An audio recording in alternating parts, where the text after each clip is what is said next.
Well, thank you so much, my dear friend and colleague, Mr. Franks, Trent Franks, who is certainly a champion of our time in standing up for life, for our national defense, and has the heart so big that comes through in everything he does. And certainly tonight, I think we see your heart for unborn children, certainly at the beginning of 6 months of age, who deserve to live.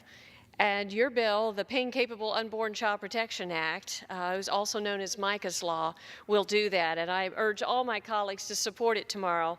But tonight, Mr. Speaker, I want to share with you a heartwarming story that puts a face to what we're talking about. It's one thing to say 20 weeks old, a baby, unborn baby, but it's another thing to look at the picture of Micah Pickering. And his picture's up there as well at the front. But Micah Pickering was born at 20 weeks old gestation. He was born at the age of which we are talking about, that you are trying to say we should not allow for abortions at this stage because he can live. And Micah is a living example of that. You know, I want to share a little bit about what his mother shared about his story with Micah, her son. His mother's name's Danielle, and she recalled that when Micah was born, he cried twice immediately. And that was music to her ears and contrary to the worst case scenarios of which Micah's parents were bracing. And this is what Danielle talked about during those first few moments. She said, "The second I was able to meet Micah changed my life. He was so small. I didn't know what to expect. Would he look normal? Would I bond with this baby?" And those questions were a mess in my head as I was wheeled into his room 2 hours after his birth. The sight I saw was a perfectly formed baby at 20 weeks. At the beginning of 6 months, she says he was a perfectly formed baby. Lots of tubes and monitors were all set up to be an artificial womb for this baby born too soon. My husband and I stood there just staring at this beautiful little boy who we were told we couldn't hold yet as the skin was so sensitive it would hurt him. We were told we could press lightly on the skin, so each one of us put our hand near him. He, the baby, Micah, reached up and held our fingers. That was the strongest grasp I would ever feel. I never knew how strong a baby was until that moment. He had a powerful grip on our hands and now has a powerful grip on our hearts. This little miracle baby spent 4 months in intensive care. He underwent heart surgery 2 weeks after birth, weighing a little over a pound.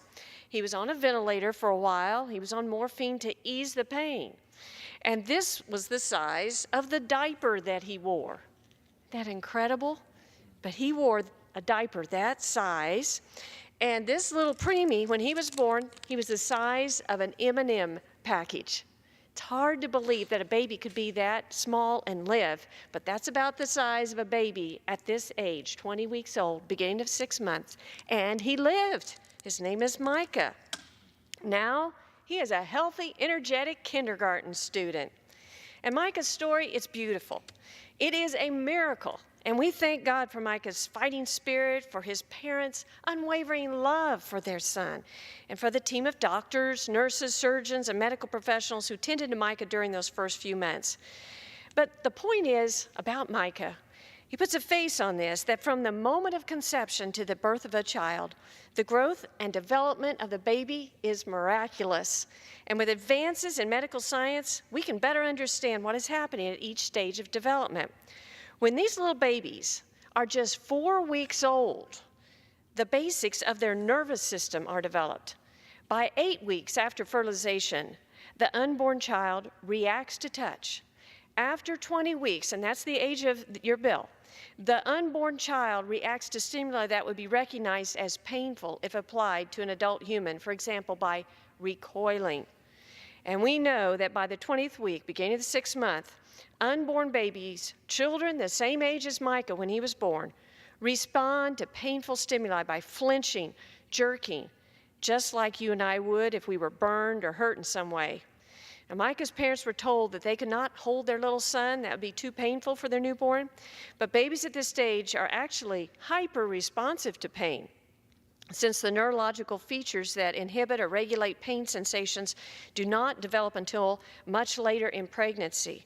Certainly, these babies should not undergo this pain and certainly not have to have their life snuffed out through abortion.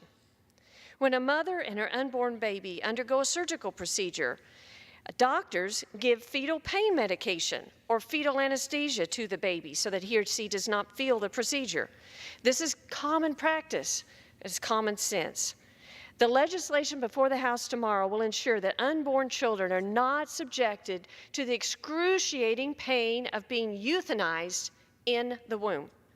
And this is where I wish the story could end, that all children be given a fighting chance like Micah, but that's not the case for too many children whose lives are taken from them before they can take their first breath. Late-term abortion procedures, abortions performed on babies 20 weeks and later in pregnancy, are graphic, detestable, and tragically allowed in this country. In a dissent opinion that Representative Smith just shared, and I want to share it again, Justice Kennedy offered the insight into this grisly practice. He said, "The fetus, in many cases, dies just as a human adult or born child would. It bleeds to death as it is torn limb from limb." Aborted unborn babies endure unspeakable pain in the most horrific manner possible. Knowing that innocent 20-week babies acutely experience pain and endure inhumane dismemberment or poisoning should be enough to pierce each of our hearts and prick our sensibilities. Micah's Law, the legislation that would protect the lives of unborn children halfway through pregnancy because of their ability to feel pain, is our call to action. In closing, Mr. Speaker, I would like to leave you with the words of Micah's mom as she watched her tiny infant grow into the child he is today. And it speaks to the potential of every one of these children that we hope from now on will have a chance to live like Micah.